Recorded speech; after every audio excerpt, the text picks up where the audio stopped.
England's Day of Days. Westminster Abbey is the setting for the show of the century as peers arrive for the coronation of King George VI. The Archbishop of Canterbury, who is to crown the king. From Britain's far-flung dominions come their premiers. Members of the royal family come to play their roles in this glittering pageant, and the great crowd surging around the Abbey hail them with fervor. The carriage of state bring the Princess Royal and the Duchesses of Gloucester and of Kent.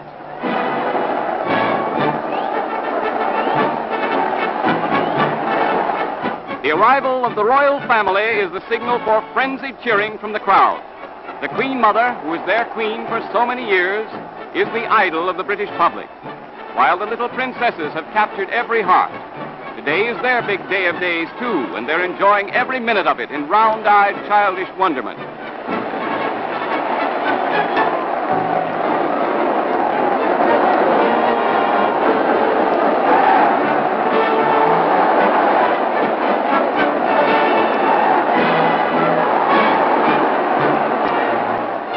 The big moment the crowd's been waiting for. The King and Queen leave Buckingham Palace on their way to the Abbey in the famous coach of state.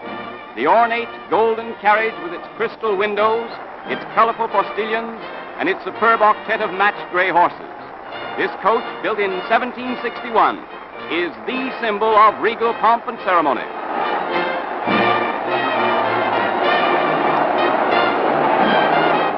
The route of their majesties and their striking military escort, kings fighting men from all over the world, is along the Mall to Trafalgar Square and through Whitehall to the Abbey.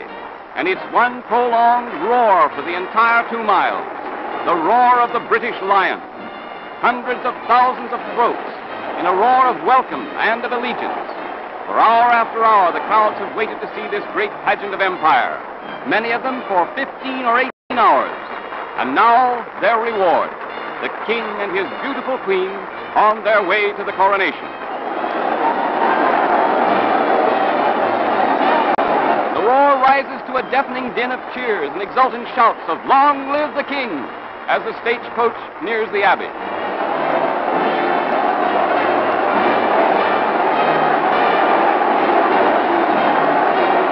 The crowds massed here have seen peers and peeresses, foreign potentates, and visiting dignitaries from the 4 corners of the globe. But this is the supreme thrill. Like figures out of a storybook, the regal pair, with their elaborate state robes of satin, of velvet, and of miniver, leave their golden carriage for the next impressive act in this great dynastic drama, while in their ears ring an unprecedented ovation, ample proof of the popularity they enjoy.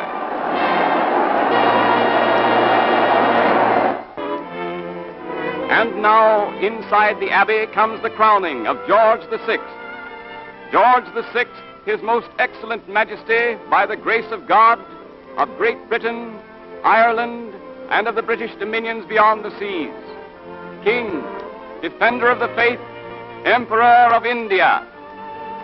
8,000 have crowded this old Abbey to witness the ceremony that is as old as England's kings.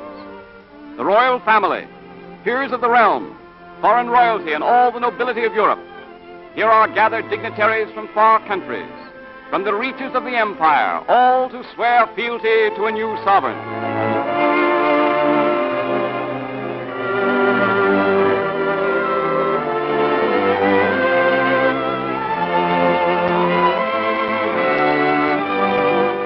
Breathtaking is the word for the ceremonies. $80 million worth of jewels are on display here. The crown jewels alone are valued at $30 million. A fitting background to a ceremony of pomp and circumstances that is unparalleled by any other people's. Pageantry that is England's own, unchanged through the centuries.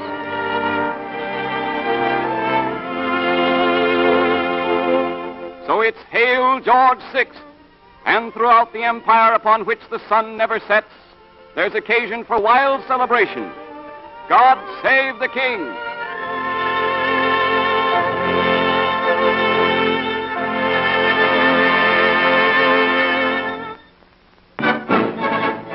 The triumphant procession back to Buckingham Palace is the most spectacular military display on record.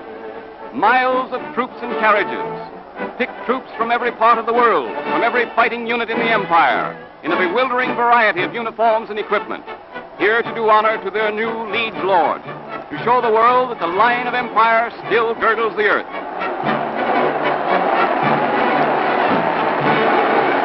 Premier Mackenzie King of Canada with his striking escort of royal mounties.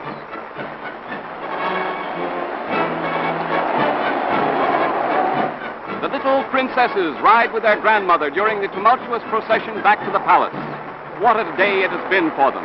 But there's more excitement ahead as the glittering parade winds its way through crowded London streets.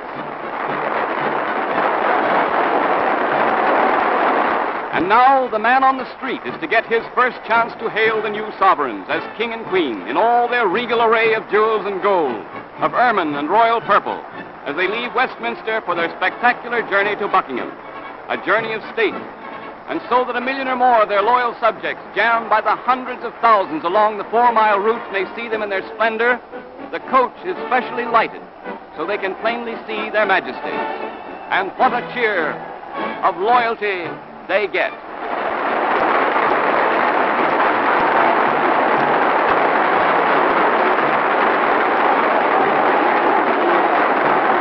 At Trafalgar Square, the crowd literally goes wild as the royal carriages pass.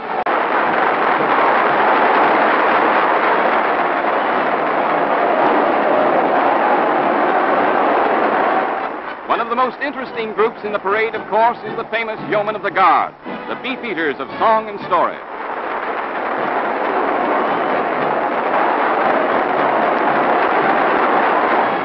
Rain, off and on during the parade, failed to dim the color or lessen the snap of the famous units in the line of march, nor did it dampen the enthusiasm of the cheering thousands on the sidelines. The troops lined the street shoulder to shoulder every foot of the way.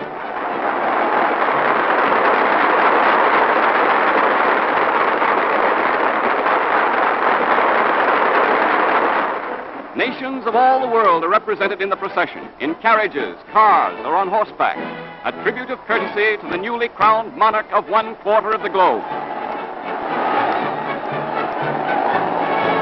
Without doubt, the coronation and this magnificent procession is one of the greatest displays ever presented. The show nears its end as the famous Golden Coach, with its escort of male lifeguards and others, enters Hyde Park.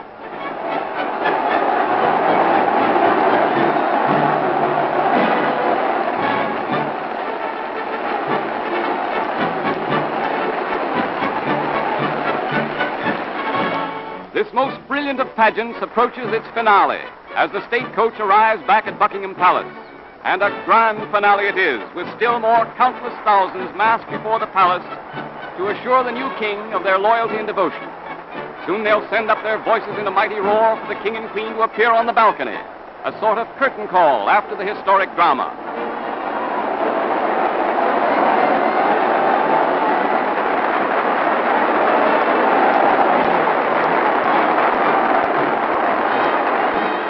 Called unexpectedly to the throne by a sudden twist of fate, George VI becomes the 40th British sovereign at the age of 41.